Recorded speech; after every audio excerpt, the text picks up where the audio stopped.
একজন বিক্রেতা কৃষকের কাছ থেকে সবজি কিনে 40% লাভে 6,300 টাকায় বিক্রয় করলেন। সবজির ক্রয় মূল্য কত ছিল?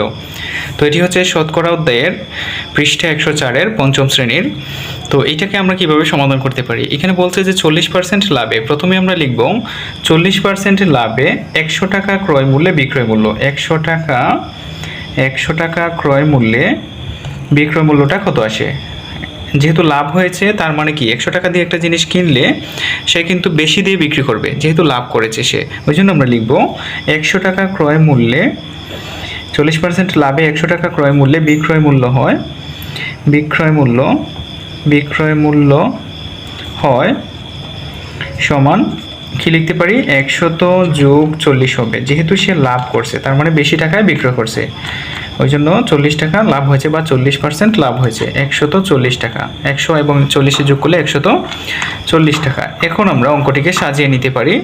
লিখবো যে যেহেতু এখানে দেওয়া আছে আমাদের কি 6,300 টাকা দেওয়া আছে বিক্রয় মূল্য, তাই না? তো ওই জন্য আমরা লিখবো যে বিক্রয় মূল্য 140 টাকা হলে ক্রয় মূল্য হয় 100 টাকা। তো লিখবো বিক্রয় মূল্য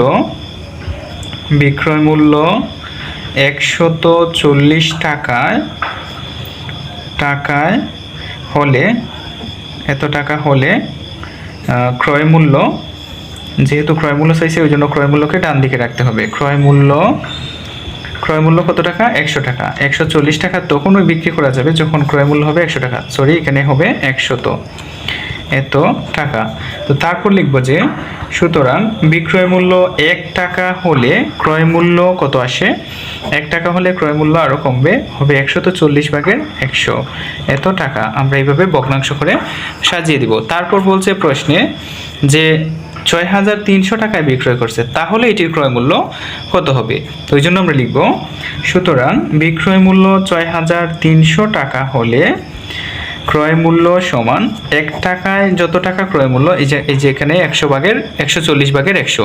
তো ওই জন্য এটাকে আমরা 140/100-কে যদি আমরা 6,300 দিয়ে গুণ করে দিই তাহলে কিন্তু হয়ে যাবে যে 6,300 টাকা বিক্রয় মূল্যে এটার ক্রয় মূল্য কত টাকা ছিল বা সবজিগুলোর ক্রয় মূল্য কত টাকা ছিল।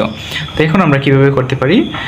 এখানে যদি আমরা নিচে একটা শূন্য কাটি এবং উপরে একটা শূন্য কাটি তাহলে এখানে হয়ে গেল 14 দিয়ে এবার 6,300-কে যদি আমরা ভাগ করি তাহলে কত আসে?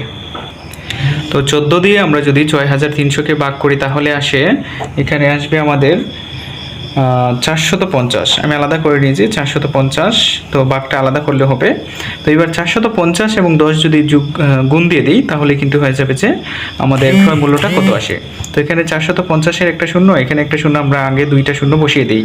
তারপরে 1 দিয়ে 45-কে যদি গুণ করি তাহলে আসে 45-কে 45, হ্যাঁ 4,500 টাকা এত টাকা। এটা হবে তার ক্রয় মূল্য। এই যে 6,300 টাকা দিয়ে যখন বিক্রয় করবে তখন কিনতে হবে এই জিনিসটা 4,500 টাকা দিয়ে, কারণ তাকে 40% লাভ করতে হবে। ওই জন্য ক্রয় মূল্যটা কম আসছে এবং বিক্রয় মূল্যটা বেশি দেওয়া রয়েছে। তো ওই জন্য লিখবো যে আমরা সুতরাং সবজির ক্রয় মূল্য ছিল বা ক্রয় মূল্য 4,500 টাকা। সুতরাং সবজির ক্রয় মূল্য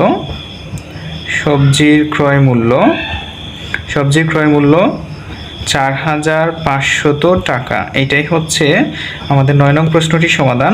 তো উত্তর দিয়ে দিব, এখানে উত্তর হবে 4,500 টাকা এত টাকা।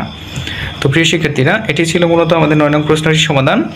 ভিডিওটি যদি ভালো লাগে অবশ্যই লাইক, কমেন্ট এবং শেয়ার করে দিবেন এবং প্রতিদিন এরকম সমাধান পেতে অবশ্যই পেজটিকে ফলো করে রাখবেন। আর অনলাইন পেজে ভর্তি হতে হলে উপরে দেওয়া নাম্বারে হোয়াটসঅ্যাপ করবেন। ধন্যবাদ সকলকে।